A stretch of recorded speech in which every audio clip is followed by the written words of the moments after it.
Good afternoon and welcome to the Daily News Analysis by Civil Service Institute, Pala. Let's look at the top stories of the day. With sharp decline in inflation, monetary policy needs to support growth, RBI Governor. India to be world's fourth largest electric car maker by 2030. Must cut cost to compete with China. Fuel ban, surveillance to scrapping. Air monitor targets overage vehicles. HAL wins ISRO bid to build small satellite launch vehicles after tech transfer. What happens if Iran chooses to leave the Nuclear Non-Proliferation Treaty? Important ports and nuclear facilities in Iran, and also quantum challenge. Administrative reforms is essential for India to make advances. Today, June 21, is International Yoga Day. Here you can see a picture of our Prime Minister practicing yoga. News in detail. With sharp decline in inflation, monetary policy needs to support growth, RBI Governor. From this news perspective, we will also be looking at Monetary Policy Committee, which is important for both mains and prelims. So given the current macroeconomic conditions, especially the sharp fall in retail inflation, monetary policy needs to support growth while remaining consistent with the objective of price stability. Reserve Bank Governor Sanjay Malhotra said at the Monetary Policy Committee meeting held from June 4 to 6. The minutes released on Friday showed. The six-member Monetary Policy Committee, with a vote of 5:1, decided to reduce the repo rate, the key policy rate, by 50 basis points to 5.5% and changed the policy stance from accommodative to neutral. Following the move, banks have reduced lending and deposit rates. This would send a clear signal to the economic agents, thereby supporting consumption and investment through lower cost of borrowing. This could even surpass the past rates of growth, helping to spur the investment and consumption of durable goods. Economists are optimistic that this will help in fostering policy certainty and faster transmission than a staggered rate cut and in more effectively countering the challenges emanating from the global economy. While some economists are also of the opinion that given the prevailing uncertainties, a measured and cautious progress in policy easing is more appropriate. So now let's see what is Monetary Policy Committee. Monetary Policy Committee was set up after a memorandum of understanding between the government and the RBI to conduct inflation targeting. It's a six-member committee, and the Reserve Bank of India Act 1934 has been amended by the Finance Act 2016 to provide for a statutory and institutionalized framework for an monetary policy committee. The MPC is entrusted with the task of fixing the benchmark policy rate, that is the repo rate. Repo rate is nothing but the rate with which Reserve Bank lends money to commercial banks. The interest rate at which RBI lends money to commercial banks is required to contain inflation within the specified target level. The MPC replaced the previous arrangement of Technical Advisory Committee. Now let's see who are the members of Monetary Policy Committee. It includes the RBI Governor, who is the chairperson, the RBI Deputy Governor in charge of monetary policy, and one official nominated from RBI Board. And the remaining three members would represent the Government of India. The quorum for a meeting shall be 4 members, at least one of whom shall be Governor, and in his absence, the Deputy Governor, who is the member of MPC. The MPC takes decisions based on a majority vote. In case of a tie, the RBI Governor will have the casting vote, and the decision of the Monetary Policy Committee would be binding on RBI. Moving on to the next news. India to be world's fourth largest electric car maker by 2030. Must cut costs to compete with China. This was published by the Rhodium report. Rhodium is a New York-based think tank. So India's planned electric four-wheeler manufacturing capacity is set to rise over tenfold to 2.5 million, making it the fourth largest globally after China, Europe, and USA. However, tapping export markets will require driving down cost to compete with China, it said. This push aligns with the government's strategy to make in India for the world.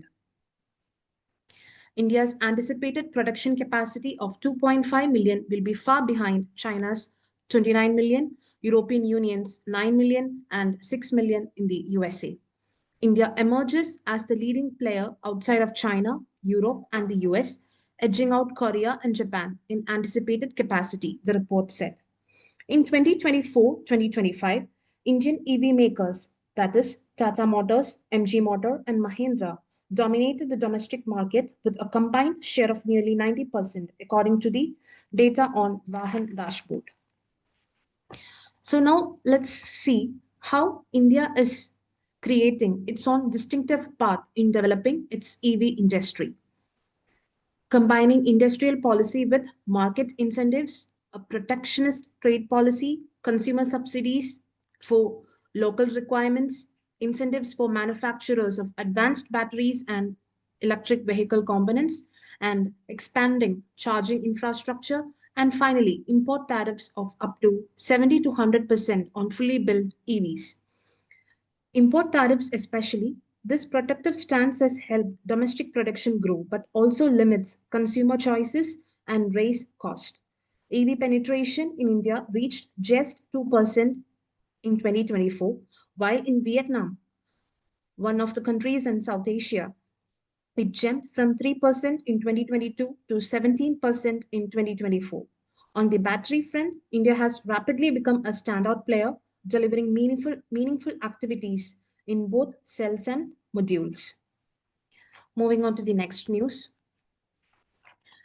Fuel ban, surveillance to scrapping, air monitor targets overage vehicles. From July 1 this year, vehicles could be denied fuel at petrol pumps in Delhi if it's overage. 10 years for diesel vehicles and 15 years for petrol ones. Classified as end-of-life vehicles, this will be automatically flagged through surveillance system as part of a comprehensive action plan rolled out by the Commission for Air Quality Management, CAQM, to reduce vehicular pollution in the National Capital Region. The enforcement drive will begin in Delhi and gradually expand to rest of the NCR in different phases. The central tool in this effort is the automatic number plate recognition cameras, which is operational in all 520 fuel stations in Delhi. These systems linked to the Vahan database are designed to detect overaged and non-compliant vehicles in real time.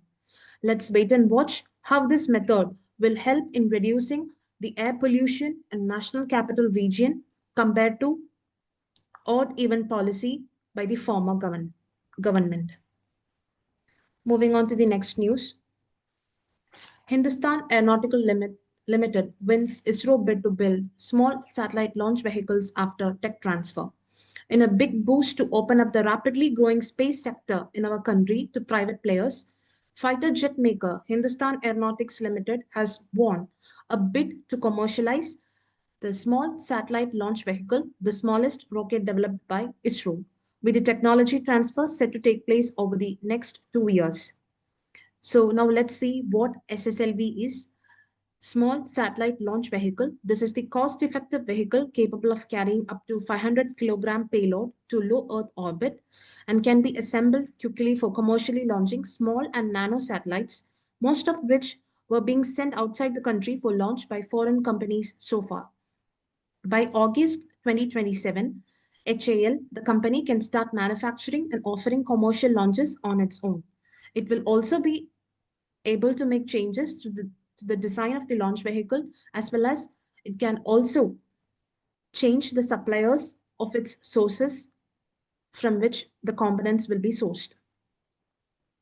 However, there are certain restrictions in place, like 51% ownership to remain with an Indian company. Hindustan Aeronautics Limited is also part of the consortium that won the bid to privately manufacture India's workhorse rocket, that is PSLV, whose first launch is expected to happen this year. What happens if Iran chooses to leave the Nuclear Non-Proliferation Treaty.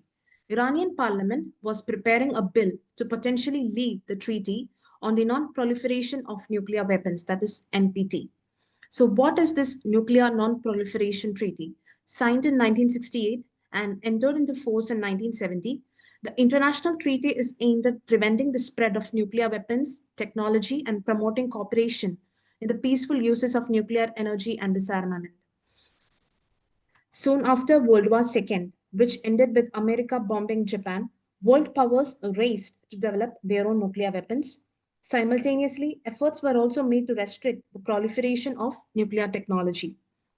So in 1953, as part of this, the US government launched the Atoms for Peace initiative under President Eisenhower, laying the groundwork for the International Atomic Energy Agency, IAEA. The treaty defines a nuclear state as one which has manufactured and exploded a nuclear weapon or other nuclear explosive device prior to 1st January 1967. So according to this definition, US, UK, France and Soviet Union, now Russia and China are the nuclear states. India, Pakistan and Israel are not parties to this treaty. North Korea signed it in 1985 but announced its withdrawal in 2003. North Korea also expelled IAEA inspectors from their country. Iran has been a signatory since 1970 and recently International Atomic Energy Agency's 35-nation Board of Governors said that Iran breached its non-proliferation treaty obligations. So, Article 10 of the treaty speaks of withdrawal. Each party shall, in exercising its national sovereignty, have the right to withdraw from the treaty if it decides that extraordinary events related to the subject matter of this treaty have jeopardized the supreme interest of its country. So, a notice of withdrawal must be given to other parties and the United Nations Security Council 3 months in advance. And exiting the treaty raises two major concerns. First, it will keep Iran out of IAEA's purview and regular inspections. And the second, and the most obvious, it could set a precedent for other states to leave the global framework, weakening cooperation on a crucial subject like nuclear disarmament. Now, let's look at the important ports and nuclear facilities of Iran. Iran has 6 major ports. As you can see, 3 of them are situated to the north of the country, that is bordering Caspian Sea, and 3 to the south of the country. The Chabahar port in the Gulf of Oman, where India is building 𝗗𝗏𝗃𝗃 terminal, and also the Bandar Abbas port, which was in news recently, which was in the newspaper today, which is situated at the tip of the Strait of Hormuz. That is the Bandar Abbas port. So it is a important choke point, and the closure of Bandar Abbas port can increase air and sea freight charges. And any port in the Persian Gulf. Coming to the nuclear sites, Iran's underground uranium enrichment site in 𝗗𝗏𝗃𝗃, which houses its most advanced centrifuges, can only be destroyed by a US bomb. Other nuclear sites that were in news recently are Nans, Kondab, and Bushehr. So please do locate these important places in your map, in your atlas, and please keep revising. It would be very important for the prelims. Coming to the last news, here we have a news about quantum cybersecurity. This is from the Hindu's editorial. Administrative reforms is essential for India to make advances.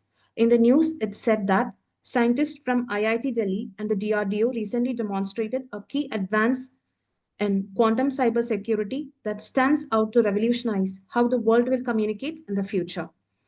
So as you all know, the world's secrets are currently stored and communicated via channels that are protected by difficult mathematical problems. And the quantum cybersecurity is one prong of this change, promising to protect communication channels irrespective of the computing power available to malicious actors. So recently, the IIT Delhi and DRDO team successfully demonstrated a quantum key distribution scheme through 1 kilometer of free space on the institute's campus. Such a technology allows 2 individuals located a kilometer apart to securely access messages they send each other. If an outsider tries to intercept any message, instantaneous changes in the keys will happen, and it will reveal the channel has been compromised, and in a way the outsider won't be able to prevent or intercept that. If scaled up to include satellites, the technology could allow stations anywhere in India to exchange information through a quantum network without fear of being compromised. So, quantum communications is one of the 4 themes of the National Quantum Mission approved in 2023. So, here, what are the future corrections that should be made is also mentioned. Scientists have complained that there is below average funding, absence of single window clearances, and documentation requirements have increased the duration of projects. There are persistent foreign hardware and software dependencies and materials required for specific use cases, such as cryostats and sensors need to be fabricated abroad. And government pay does not match global offers, and lack of timely access to resources has forced researchers to accept short-term contracts and rent equipment. So India's funding is dwarfed by those of US and China, which are 5 and 20 times higher. So India has to contribute more money to study quantum computing, which would be important for India's cybersecurity. With this, we come to an end of the session. I hope it was useful and fruitful. Thank you. Have a nice day. Bro, ini mendeka. Nda